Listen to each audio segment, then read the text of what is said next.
va prendre la pièce endroit face à nous. Je vais d'ailleurs faire le biais de l'encolure et le biais de l'emmanchure en même temps. On va grouper les étapes. Donc on commence, vous pouvez laisser un petit peu de marge ici.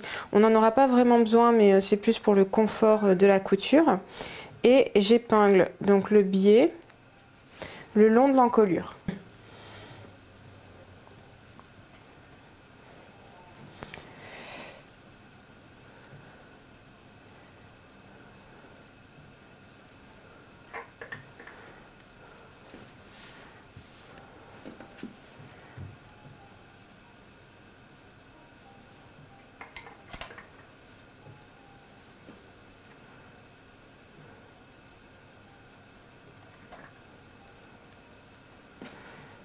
Et voilà.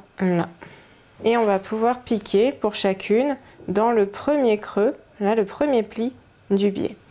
J'ouvre le rentré de couture.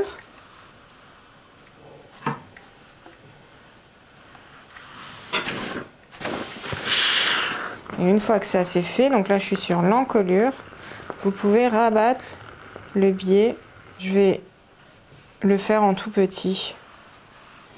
Parce que ça m'évite de cranter dans ma courbe, vous voyez. Donc j'ai replié mon bord ici, le petit bord du pli central ici, et ensuite hop, à nouveau. Et donc ça va être une couture qui va être visible sur l'endroit. Donc choisissez un fil de la couleur de votre tissu.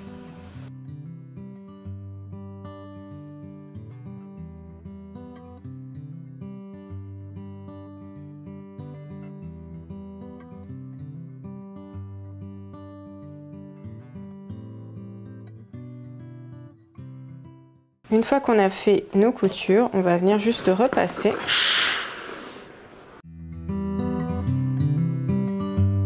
On va venir assembler endroit contre endroit chaque pièce en tissu principal et sa doublure respective.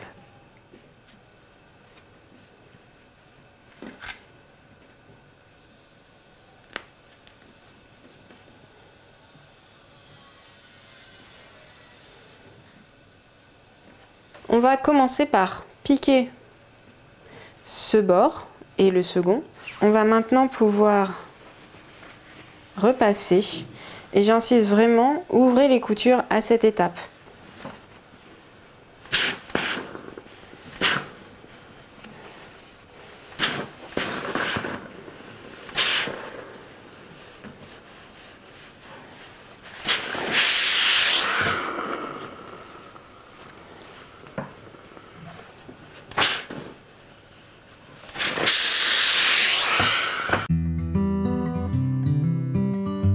On replace maintenant les pièces endroit contre endroit.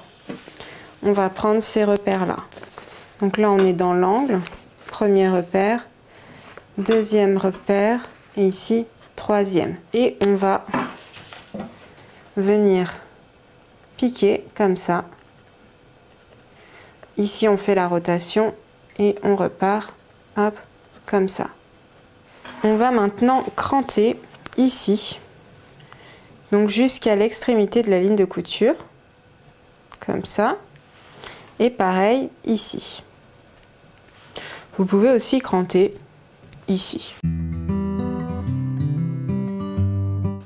Donc on va la faire tant qu'on y est, c'est plus simple quand tout est à plat. On pourrait la faire après, mais on va la faire comme ça. Donc là on pique nos deux emmanchures. Maintenant que tout est cousu, on va pouvoir tout repasser sur l'endroit. Donc pour ça, vous faites coulisser cette partie-là. Vous voyez, à l'intérieur. Hop.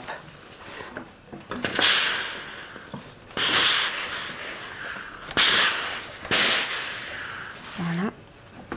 Et ce qui est important, et donc la raison pour laquelle on a cranté nos pièces ici jusqu'à la couture, c'est pour avoir à cet endroit les rentrées de couture qui ressortent. On peut prendre le buste devant gauche quand il sera porté, donc moi c'est celui-ci, et donc on le place comme ça, endroit contre lui-même. On fait bien coïncider ici nos rentrées de couture.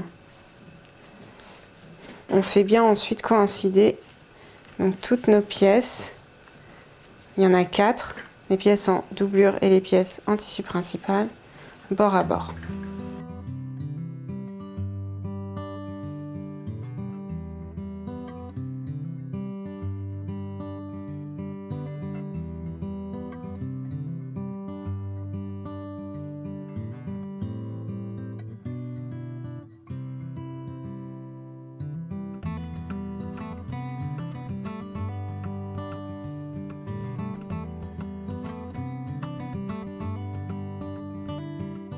On va pouvoir ouvrir ici le rentrée de couture. Le drapé, c'est maintenant. On prend ici cette extrémité, on l'insère à l'intérieur donc de notre trou et hop, on repasse les pièces comme ça. Et ici, on fait juste coïncider. Donc c'est la même couture que tout à l'heure. On fait juste coïncider nos rentrées de couture. C'est exactement la même chose, sauf qu'on a inséré donc le deuxième buste ici à l'intérieur.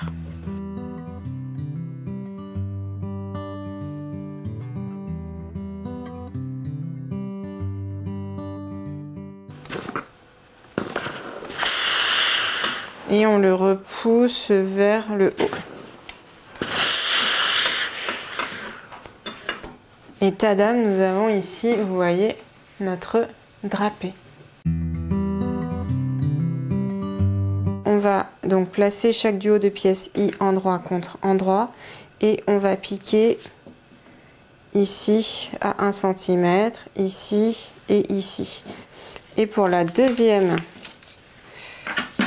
type de bretelle, on va effectuer un repli de 1 cm ici. Je vous rappelle, moi j'utilise ma Jeannette, les carreaux de ma Jeannette, ça c'est un carré qui fait 1 cm.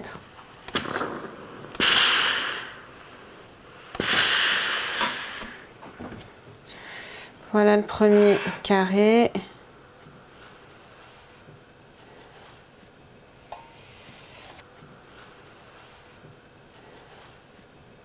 Ici je vous propose quand même de diminuer un petit peu de moitié le rentré de couture.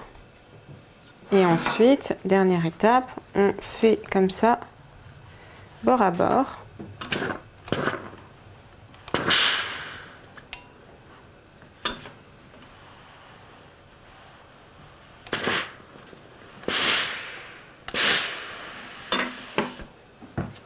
Et vous pouvez épingler de ce côté, puisque c'est ce côté-là qu'on va refermer.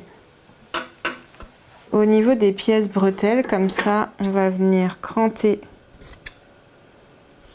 vraiment l'extrémité ici. Et ensuite, on la repasse. C'est endroit face à nous. Pour ensuite repasser la bretelle. Voilà.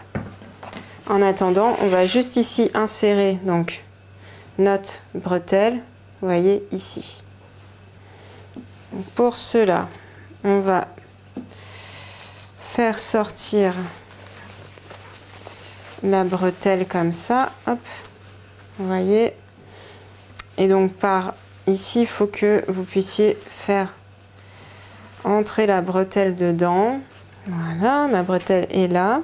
Donc je la mets à plat. Vous voyez, elle coulisse à l'intérieur. Hop, hop, hop. Et dès qu'elle arrive ici, on place donc les épingles. Hop. Et donc en fait, on va piquer ici, donc à 1 cm du bord. On va cranter les angles. Vous pouvez diminuer un petit peu le rentré de couture de moitié. Et ensuite, vous pouvez, vous voyez, faire ressortir vos pièces.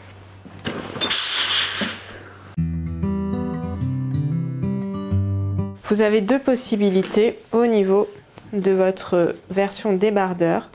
Donc soit vous réalisez une grande coulisse élastique, donc c'est ce que j'ai fait sur cette version, vous voyez, ça c'est la version grande coulisse élastique, soit vous en faites une plus petite ici. On va placer notre buste d'eau, le haut du buste d'eau endroit face à nous, et on va y ajouter la pièce parmenture. On va épingler tout le bord haut, voilà, et je vais piquer à 1 cm du bord tout le long.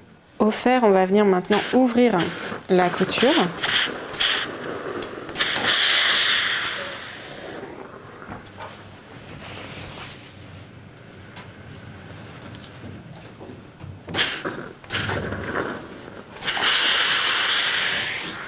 Et ensuite, on plaque donc la parmenture, c'est ma pièce en blanc, contre l'envers du buste d'eau. Donc en gros, il va falloir que je fasse un repli ici au bas de ma parmenture qui dépasse de 2 mm le repère que j'ai pris ici, puisqu'en fait le repère que j'ai pris, ça va être ma ligne de couture. Donc pour que la couture bloque à la fois la parmenture et le tissu principal, il faut que voilà, je fasse dépasser un petit peu la parmenture ici.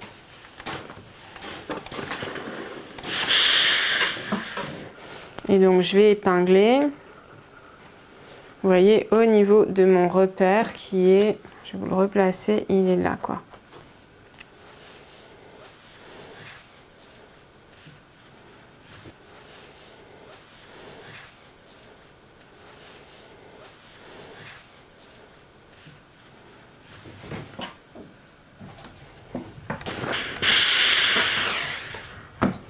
Voilà. Donc on va coudre nos deux lignes, je vais les tracer. Donc je vais marquer la première ligne de coulisse. Alors soit vous faites 2, je vais faire 1,6, soit 1,6, soit 2 cm.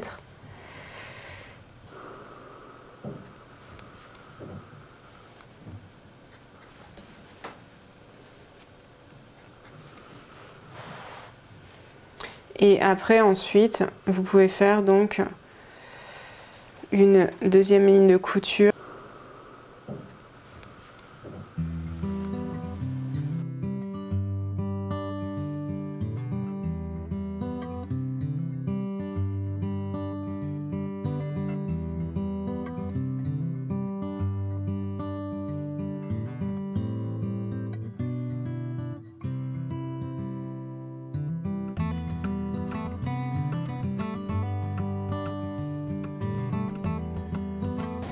On peut ensuite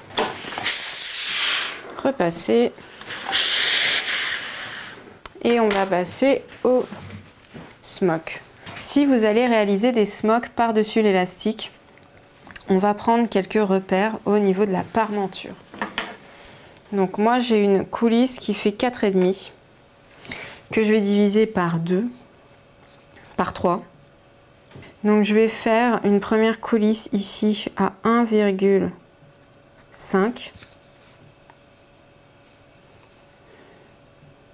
Ça devrait être même 1,6, mais je crois que je peux vivre avec 1,5. Voilà. Donc première à 1,5 de cette ligne-là, deuxième à 3.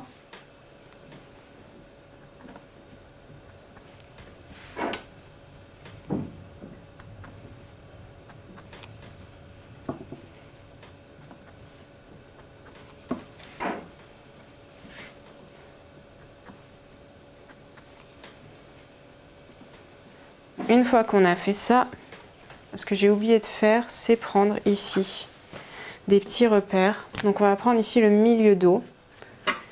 Et ensuite, vous pouvez prendre, en repliant les quarts de dos. Donc j'insère l'élastique dans la coulisse. Je vais le faire sur le joli côté quand même.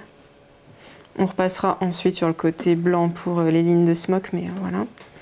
Là, vous avez le joli côté, au moins pour la partie élastique dans la coulisse. Donc, j'insère l'élastique dans ma coulisse. Vous savez, au début, quand je faisais des coulisses élastiques, j'avais l'impression que c'était l'étape celle qui devait prendre le moins de temps. Et du coup, je travaillais pas du tout les fronces comme ça. Alors qu'en réalité, c'est quand même pas mal de le faire. Donc à la machine, première chose, je vais faire un point zigzag qui ferme ma coulisse en prenant l'élastique. Donc l'élastique, il est bien, vous voyez, il est bien bord à bord hein, pour être pris dans cette couture zigzag. Et je vais faire exactement la même chose de l'autre côté. Ensuite, donc toujours dans la même session couture, on va passer ici et je vais vous montrer comment on coud les lignes au niveau de l'élastique pour faire nos smocks. Je sélectionne d'abord le point zigzag pour ici fixer mes extrémités de l'élastique.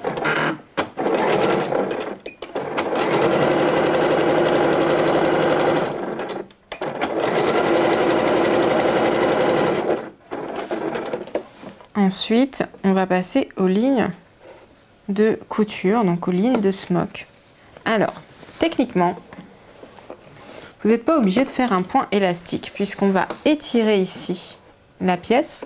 Donc vous pouvez très bien coudre au point droit. Le début, vaut mieux commencer un peu à plat. Voilà. C'est pas le plus évident le début, ensuite vous allez voir.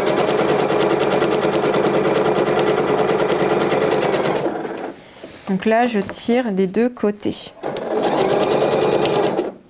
S'il y a des petites fronces qui se créent, c'est pas un drame.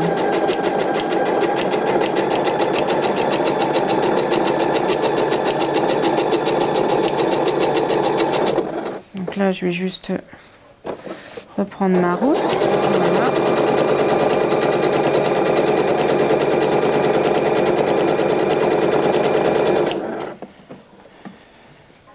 On attrape bien le bout ici.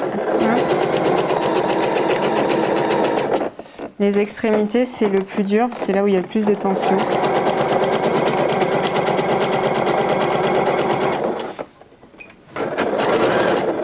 Voilà.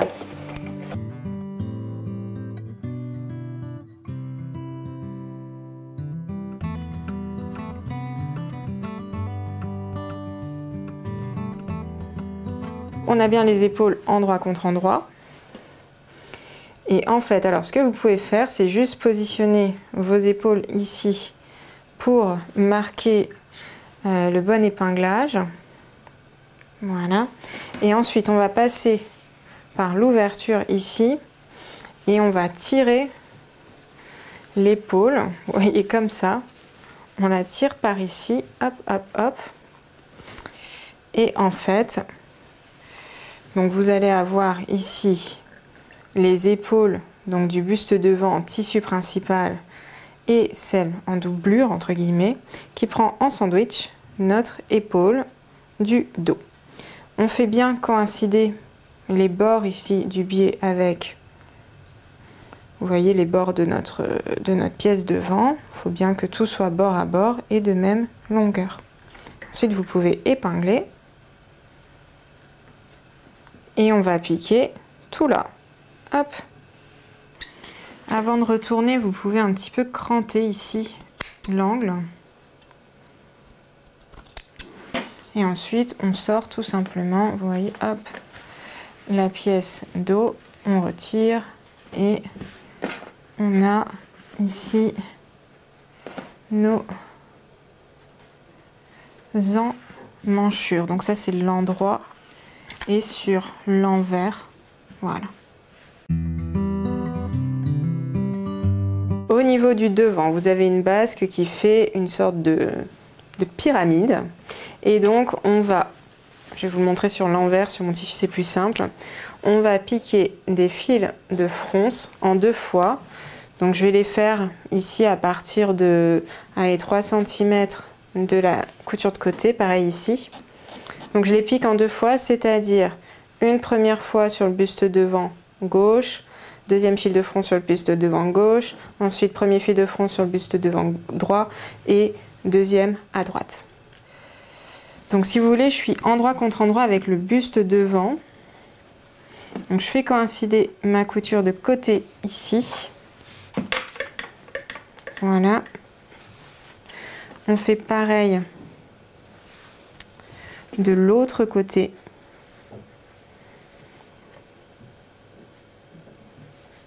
Voilà. Et le devant.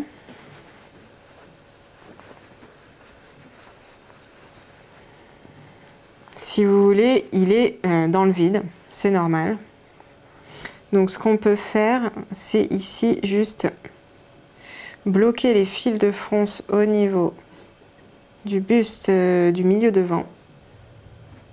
Donc on va quand même essayer de faire arriver, vous voyez, donc au plus proche du milieu devant. Vous laissez peut-être 1 cm non cousu par rapport au milieu devant. Donc je vais mettre ici une épingle. Voilà. Et on va faire pareil de l'autre côté. Donc je laisse 1 cm par rapport à mon repère de milieu devant. Et j'épingle.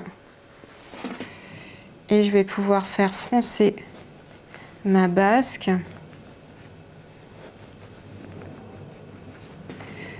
Voilà. Jusqu'à temps qu'elle soit de même longueur que le bas de mon buste devant.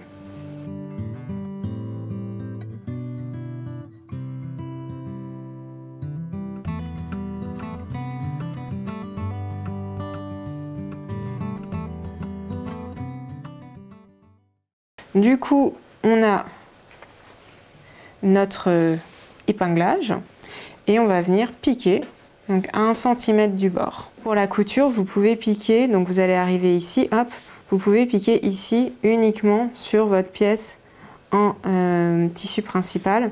Comme ça, au moins, ça fera une seule et même couture ici, vous voyez, qui passe. Donc ça ici, c'est une couture définitive que vous pouvez surjeter de bout en bout. Et ensuite, hop, vous allez voir la pièce, donc le drapé se positionne comme ça, par-dessus la basque.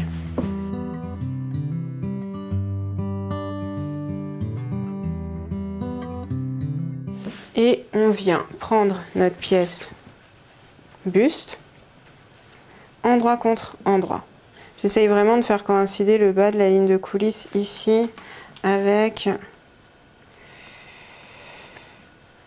le repère du drapé. C'est le repère qu'on avait pris. Et à cet endroit-là, vous voyez, ça correspond.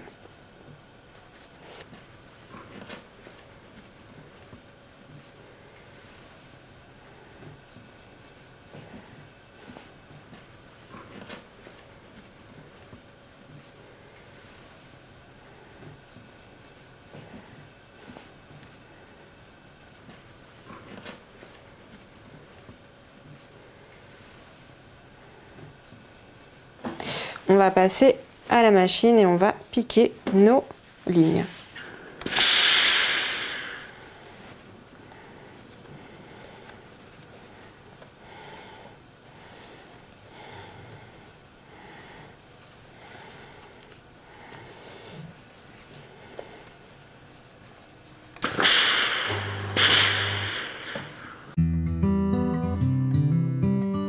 Au niveau des anneaux, ça se passe au niveau de cette bretelle. On va tout simplement donc passer la bretelle à l'intérieur ici de l'anneau et on va, vous voyez, l'épingler comme ça. Et on va faire en fait ici un zigzag, tuc, ou une couture droite d'ailleurs. Pour les réglettes ensuite, c'est pas si compliqué que ça. Donc on va passer la bretelle une première fois donc dans la réglette, vous voyez, comme ça. Celle-ci, on va devoir du coup l'insérer comme ça à l'intérieur. Donc je l'ai insérée à l'intérieur de l'anneau Et vous pouvez ensuite faire remonter un petit peu, comme quand on règle des bretelles de soutien-gorge. Vous voyez, faire remonter comme ça ici, parce qu'ensuite on va insérer celle-ci à l'intérieur aussi. Donc vous voyez, j'ai ma réglette comme ça, là c'est l'extrémité qui sera cousue au top. Donc ça passe, donc la réglette, hop, ça passe dans l'anneau. Et ensuite, je vais prendre donc le côté ici, je vais insérer pareil dans la réglette. Donc de ce côté-là de l'anneau, je fais ça. Et ensuite, donc il va falloir ressortir de l'autre côté de la réglette. Hop, voilà. Et donc là, on a l'assemblage correct. Il faut juste, hop, vous voyez, faire un peu coulisser petit à petit. Voilà. Et ça va faire comme ça. Et donc ce petit morceau-là, on va le bâtir tout simplement ici. Donc je vais juste mettre un tout petit peu. Voilà. Et donc ici, je mets une épingle. Pour l'instant, je mets que des épingles parce que je vais faire toutes les coutures à la fois. Et ça, on ira tout simplement ensuite. Voilà. Le piquer au niveau du repère, donc qui est là, pour éviter d'avoir le bord à vif. On pourrait replier comme ça, vous voyez, hop, replier la valeur de couture qui est de 1 cm, hop, et juste venir ici fixer. Et on va faire quand même un point zigzag ici. Au niveau de la réglette de l'anneau, donc pour être confortable, je vais décaler mon aiguille à gauche du pied de biche. Hop. Et je vais venir tout simplement ici piquer au point droit, donc à la base de l'anneau.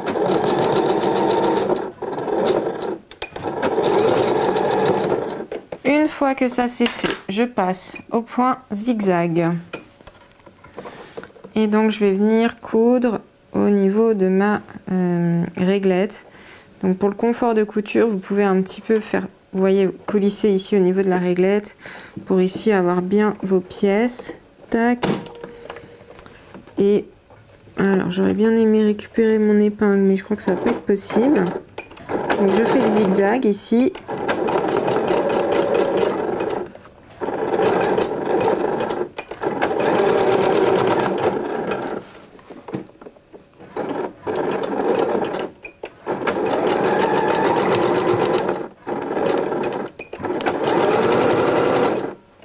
Et voilà, donc on a ici les bretelles donc qui sont fermées à cet endroit-là, et ensuite tout le système de bretelles à réglette, et vous pouvez faire coulisser pour faire varier la longueur. Voilà, tout simplement.